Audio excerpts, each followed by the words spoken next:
खबरों का lunch box. नमस्कार, रेडियो मनी 9 पर आप सुन रहे हैं खबरों का लंच बॉक्स। मैं हूं अमन गुप्ता। किस बड़े प्राइवेट बैंक ने घटाया एफडी पर ब्याज? दिसंबर तक कहां पहुंचेगा चांदी का भाव? और किस शहर में मकान हुए सस्ते, बताएंगे आपको। और इसके अलावा भी होंगी बिजनेस पर्सनल फाइनेंस से जुड़ी कई बड़ी खबरें। तो शुरू करते हैं खबरों का लंच बॉक्स। अगर आप जुर्माना देने से बचना चाहते हैं तो अपने इनकम टैक्स रिटर्न को वेरीफाई जरूर कर लें। भरे गए आईटीआर को वेरीफाई करने की आज आखिरी तारीख है। आईटीआर भरने के बाद 30 दिनों के अंदर वेरीफाई करना जरूरी होता है। अगर 31 अगस्त तक आईटीआर वेरीफाई नहीं हुआ तब दोबारा से आईटीआर फाइल करना होगा। इसके लिए आपको जुर्माना भी भरना होगा। 5 लाख आय वालों को 1000 रुपए का जुर्माना देना होगा। इसलिए अगर आपने अभी तक आईटीआर वेरीफाई नहीं किया है तो सबसे पहले सारे काम छोड़कर आईटीआर जरूर वेरीफाई कर लें। एक्सिस बैंक ने अपने ग्राहकों को झटका दिया है। बैंक ने फिक्स डिपॉजिट पर ब्याज दरों को घटा दिया है। बैंक ने 2 करोड़ रुपए से कम वाली एफडी पर ब्याज दर में 10 बेसिस पॉइंट की कटौती की है। एफडी पर नई ब्याज दरें 28 अगस्त से प्रभावी हो चुकी हैं। एक्सिस बैंक ने 2 साल से 30 महीने से कम अवधि वाली एफडी पर ब्याज दर 7.20% से घटाकर 7.10% कर दी है। ब्याज दर में बदलाव के बाद एक्सिस बैंक की 7 दिनों से लेकर 10 साल तक की अवधि की एफडी पर 3.5% से लेकर 7.10% तक का ब्याज मिलेगा। देश के 43 शहरों में 2023-24 की पहली तिमाही में घर महंगे हो गए हैं। वहीं 7 शहरों में आवासीय इकाइयों के दाम घटे हैं। राष्ट्रीय आवास बैंक ने यह जानकारी दी है। इस दौरान सबसे ज्यादा 20.1% की बढ़ोतरी गुरुग्राम में रही। वहीं सबसे अधिक गिरावट 19.4% की लुधियाना में देखी गई।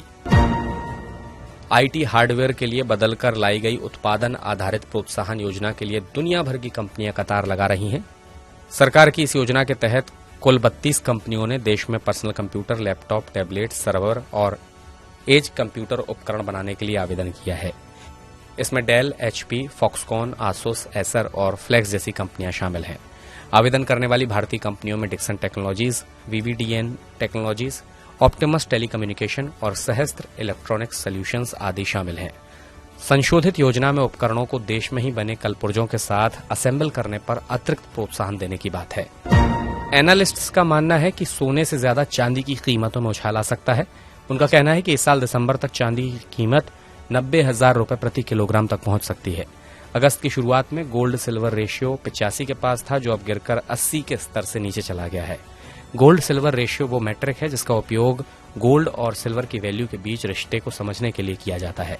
जब रेशियो कम होता है तब चांदी का प्रदर्शन अच्छा होता है। वहीं रेशियो ज्यादा होने पर सोने का प्रदर्शन बेहतर माना जाता है। रजिस्टर्ड एनालिस्ट्स की फर्जी प्रोफाइल बनाकर ठगी करने वालों पर सेबी लगाम कसने जा रहा है। इसके लिए एक नया पेमेंट मैकेनिज्म बनाने की तैयारी चल रही है। सेबी ने इस मामले पर एक कंसल्टेशन पेपर जारी किया है। फर्जीवाड़े पर रोक लगाने के लिए सेबी ने रजिस्टर्ड इन्वेस्टमेंट एनालिस्ट और रिसर्च एनालिस्ट की एक वेबसाइट बनाने का प्रस्ताव किया है। इसके तहत सभी मेंबर्स पोर्टल पर रजिस्टर्ड होंगे और इसकी मदद से निवेशक असली और नकली एनालिस्ट की पहचान कर पाएंगे। Decacorn fintech company PhonePe share broking segment में उतर गई है। कंपनी ने शेयर.मार्केट नामक ऐप लॉन्च किया है। इस ऐप के जरिए यूजर स्टॉक, म्यूचुअल फंड और ईटीएफ में ट्रेडिंग और निवेश कर पाएंगे। बता दें, डेकाकॉर्न से मतलब ऐसी स्टार्टअप कंपनियों से है जिनका बाजार मूल्यांकन $10 अरब से ज्यादा है। इसी के साथ खबरों के लंच बॉक्स में मैं अमन गुप्ता लूंगा आपसे विदा।